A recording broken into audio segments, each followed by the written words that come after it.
Leur cliché, ils montrent plusieurs objets flottants rouges et blancs aux couleurs de la compagnie malaisienne. Ici, ce qui ressemble à un gilet ou une bouée de sauvetage. Plusieurs corps flottants à la surface de l'eau ont également été aperçus. À l'annonce officielle de l'identification de l'appareil, les familles des passagers, pour la plupart indonésiennes, laissent éclater leur douleur. Le doute n'est désormais plus possible. Le vol QZ 8501 s'est bien abîmé en mer de Java, quelque part au large de l'île de Bornéo.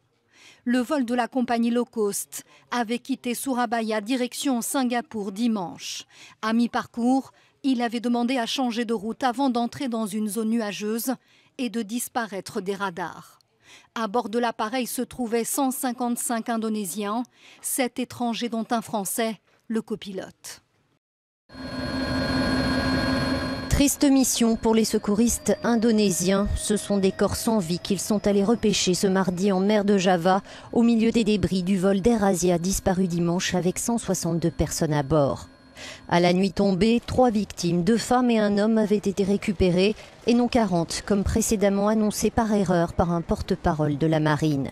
Les objets retrouvés sont rassemblés ici à Pangalanbun, sur l'île de Bornéo, où se trouve la piste d'atterrissage la plus proche de la zone du crash, indiquée sur cette carte. Une ombre qui pourrait être la carlingue de l'A320-200 a aussi été repérée. Dans la soirée, le président indonésien Joko Widodo s'est adressé au pays. Une opération massive de récupération des débris et des corps commencera tôt mercredi matin avec des navires et des hélicoptères, a-t-il promis. Pour l'heure, faute de boîte noire, les causes du crash du vol QZ 8501 reliant Surabaya à Singapour restent inconnues. L'avion était sorti des radars dimanche matin alors que le commandant de bord venait de demander l'autorisation de prendre de l'altitude en raison d'une météo difficile. Selon le ministère indonésien des Transports, le contrôle aérien le lui aurait interdit.